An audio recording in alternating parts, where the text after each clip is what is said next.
2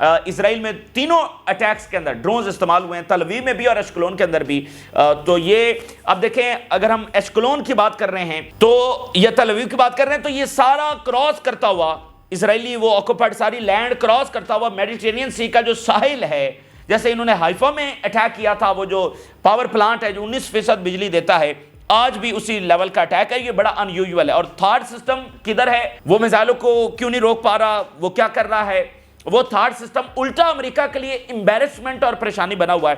اور آپ دیکھیے گا یہ جب ٹرمپ آ جائے گا نا تو ٹرمپ اس فولش پالیسی کو، اس موجودہ انتظامیہ کی جو فولش پالیسی ہے اس کو کنٹینیو رکھنا ٹرمپ کے لیے بڑا مشکل ہو جائے گا۔ اب دیکھیں نا اصل بات کیا ہے؟ اصل بات یہ ہے کہ اسرائیل اور امریکہ انہوں نے سارا زور لگایا ہے اور حوثیز حماس ان کو ختم نہیں کر سکے ہیں۔ ہار اور کیا ہوتی ہے؟ یعنی ہار کا مطلب یہی ہوتا ہے نا کہ آپ نے حریف کو کرش کرنا چاہا اور حریف کرش نہیں ہوا۔ دیکھیں اس میں بنیادی بات سمجھیں، یہ کوئی برابری کی لڑائی تھوڑی تھی۔ یہ جاپان اور امریکہ تو نہیں لڑ رہے تھے کہ جاپان کے اوپر بم گر گیا تو بس معاملہ ختم ہو گیا۔ یہاں پر ہارا ہوا اسرائیل بھی ابھی تک جنگ کیوں جاری رکھ پا رہا ہے یا ان کی ایک ہیبت کیوں نظر آتی ہے؟ کیونکہ یہاں پر آلریڈی ایک برابری نہیں تھی، یہاں پر تو ایک چھوٹی سی تنظیمیں تھی، تو ان کے پاس دیکھیں جنگی طیارے ہیں، ریسورسز ہیں، اکانومیز ہیں، تو وہ اپنے گولز میں ٹوٹلی ان کو ڈیزاسٹر ہوا ہے، ٹوٹلی ڈیفیٹ ہوئی ہے۔ لیکن بہت کھل کر ان کی شکست کیوں نظر نہیں آتی؟ اس کی وجہ صرف بنیادی یہ ہے کہ ان کے پاس جنگی طیارے ہیں، ان کے پاس ریسورسز ہیں، اور وہ جاتے ہیں بم گراتے ہیں اور لگتا ہے کہ جیسے وہ ان کی ڈومیننس ہے، وہ کنٹرول میں ہے۔ تو ایسا کچھ بھی نہیں ہے، وہ ہار چکے ہیں۔ حماس کو کرش نہیں کر سکے، حوثیز کو نہیں روک سکے، حزب اللہ کو نہیں روک سکے، ریزسٹنس اپنی جگہ پر موجود ہے، ان کے ویپنز اپنی جگہ پر سیو ہیں۔ تو یہ بنیادی بات ہے، اور اسی لیے جتنی زیادہ انہوں نے پاور استعمال کرتے چلے گئے ہیں، اسی لیے اب اس کا جو بیک لیش آئے گا، جو اب آتا نظر بھی آ رہا ہے، جو امپیکٹ اس کے آپ دیکھ بھی رہے ہیں، وہ بہت بڑا ہوگا۔ اگر یہ شروع میں جنگ روک دیتے، بھانپ جاتے، جیسے 2006 کی حزب اللہ کی وار ہوئی تھی اور جو اسرائیلی پرائم منسٹر تھا اس نے فوج واپس بلا لی تھی 32-34 دنوں کے بعد، کیونکہ وہ بھانپ گیا تھا کہ اس میں ہمیں فتح نہیں ملنے والی۔ تو اگر جتنی انہوں نے جیسے اب لمبی جنگ کی ہے تو اس کا بیک لیش اور اس کا فال آؤٹ جو ہے وہ اتنا ہی بڑا آنے والا ہے۔ تو they are loss completely, disaster ہوا ہے امریکہ اور اسرائیل کو۔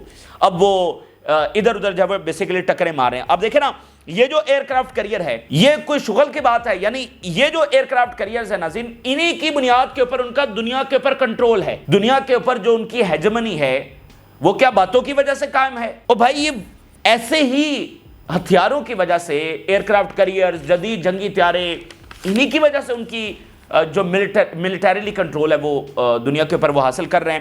اور یہ وہ اکوپمنٹ ہیں جنہوں نے جا کر چین اور روس سے لڑنا تھا۔ حوثیز سے لڑنے کے لیے یہ نہیں بنائے گئے تھے، یہ روس اور چین سے لڑنے کے لیے بنائے گئے تھے۔ اور چین جو ہے، ہم پہلے بھی اس کے اوپر مختصراً بات کر چکے ہیں کہ چین کیا کر رہا ہے اس وقت؟ چین صبح و شام ریسرچ کر رہا ہے کہ امریکہ کے ساتھ جب جنگ ہوگی تو کیسے کنفرنٹ کرنا ہے۔ ان ایئر کرافٹ کیریئر کے اوپر وہ صبح شام ریسرچ کر رہے ہیں، ریسورسز اور ایکسرسائزز ہو رہی ہیں، موک ایکسرسائزز ہو رہی ہیں کہ ان ایئر کرافٹ کیریئرز کو کس طرح سے نشانہ بنانا ہے۔ تو یہاں پر یمن کیا کر رہا ہے؟ کبھی کروز میزائل، کبھی بیلسٹک میزائل، کبھی جناب ڈرونز۔ تو یہ ساری انفارمیشن ادھر چائنا کے پاس جا رہی، اس انفارمیشن کی بنیاد پر وہ ویپن بنا رہے ہیں۔ ان ایئر کرافٹ کیریئر کو یا باقی امریکی ایسٹس ہیں، امریکی ایئر ڈیفنس ہے، اس کو کیسے پینیٹریٹ کرنا ہے، یہ انفارمیشن چین کے لیے مطلب اتنی امپورٹنٹ ہے کہ آپ سوچ بھی نہیں سکتے۔ چین دیکھیں، چین نے تو امریکی ایئر کرافٹ کا سامنا تبھی کرنا ہے نا جب جنگ ہوگی، تو اس کو انفارمیشن کیسے مل سکتی ہے؟